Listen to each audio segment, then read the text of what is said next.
His lack of favor in Washington went so deep that he didn't attend the succeeding president's inauguration. Tyler left American politics to join the Confederate government, making Tyler the first American president to bear arms against the federal government. After his death in 1862, Julia returned to New York and worked to promote the Confederate cause. The Gardiners survived prosecution for assisting pirates, had survived pro-British sympathies after the Revolution, and survived pro-rebel sentiment during the Civil War. Today the 16th Lord of the Manor still defends his preserve from more modern dangers, such as taxes and disrepair. Gardiners Island is the oldest family-owned estate, skeletons in the closet, 75 of its kind in America. The Gardiner estate is now in the hands of 88-year-old Robert David Lyon Gardiner, who divides his time between estates in Palm Beach and East Hampton. With the exception of having to comply with taxation, he is the lord of his manor, just as lord from another century. He regularly invites guests to take part in a hunt to reduce the island's deer population. For the first time in the Gardiner family history there is no direct heir. Robert Gardiner's niece, Alexandra Creel, married into another of America's first families, the Golets, and will inherit the island.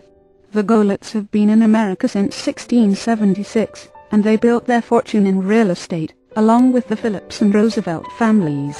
One of the Golets founded Chemical Bank with the grandfather of Theodore Roosevelt. The Golets and the Gardiners have been rivals for years, and the last lord of the Gardiner Manor has recently been quoted as saying he is not happy to see his ancestral lands end up in Golets Province. The bitter Gardiner-Golet feud was covered extensively in Stephen Gaines' Philistines at the Hedgerow, and some very colourful anti-Golet quotes are on Peconic.net, the local newspaper covering the long-standing feud. While both families maintain a high degree of secrecy, Robert Gardiner recently opened up his life and his struggle to the prying eyes of the media.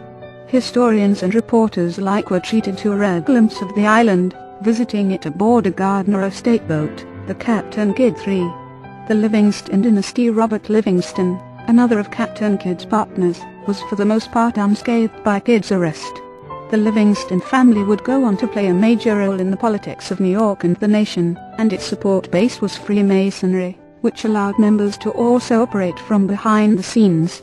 Several early scandals connected them to piracy, theft, and smuggling, but their power, which was always just below the surface, allowed them to grow and prosper to modern times. 76. Piracy. A merry and a short life. Just as Robert Livingston was breathing a sigh of relief that Kidd was in the news, Livingston's daughter Margaret married a Scotsman, her cousin Samuel Vetch. The new son-in-law brought more notoriety to the family, which apparently was not a concern for the Livingston clan, as long as the notoriety was matched by enterprise. The Vetch family and the Livingston family had already been connected by marriage in Scotland. Reverend John Livingston brought Samuel Vetch's father into the Presbyterian Church. William Livingston, the older brother of Robert, had also married a Vetch. Samuel Vetch was despised by many in Scotland, and it is unlikely that the Livingstons, and anyone else in Scotland, were unaware of his criminal activities. 7. In Scotland, a project had been created to found a new colony in America. The Scotland Company trading to Africa and the Indies was formed in June 1695 with the goal of bringing to Scotland what the British East India Company brought to England. The subscription books, which allowed anyone with money to buy stock in the company, were rapidly filled with the names of merchants, ship owners, and wealthy individuals from physicians to widows. The plan was to buy ships and bring Scottish settlers to their own colony, which would be in Darien, on the coast of Panama. Little attention was given to the fact that the land was claimed by Spain, and the company was not really in the favor of England. The project was plagued with disaster after disaster. Ships packed with soldiers and colonists were provisioned poorly, and would see 40 dead before reaching the New World.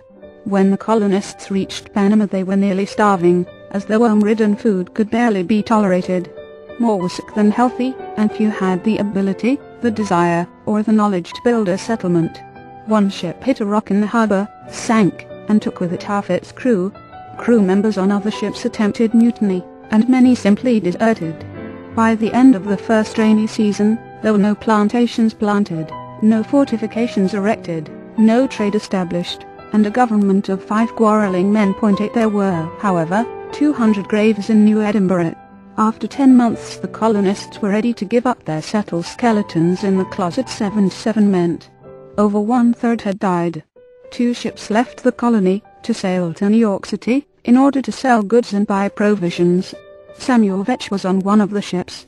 In the East River he tried to seize another ship, an act of piracy that he would explain was his right by charter. 2 friends of Robert Livingston came to Vetch's aid. Stephen Delancey and Thomas Wenham were Livingston associates who had built fortunes financing the pirates of Madagascar. Livingston had to maintain a low profile, however, as he was already under suspicion from his partnership with Kidd.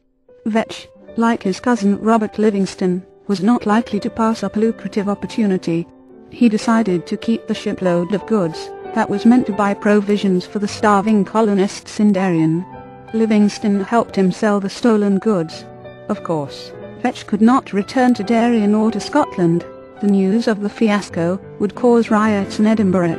Hardly a family below the Highland line would not have the loss of a family member or friend to haunt them as a result of the ill-conceived expedition. A second voyage saw 300 of 1,300 dead before reaching the devastated colony. Few made it back to Scotland.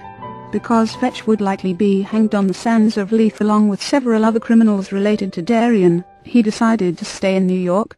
He married Livingston's daughter, and the magnanimous Livingston gave the young couple as a wedding present a house that was once the property of Captain Kidd.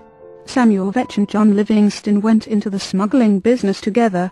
They bought a ship and named it Mary, then sailed to Canada to import French brandies and wines.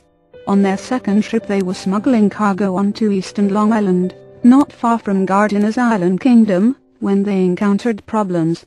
This early version of the gang that couldn't shoot straight left their ship beached without anchoring it, and then took off, presumably to find assistance. The ship was swept away by the tide to Montauk,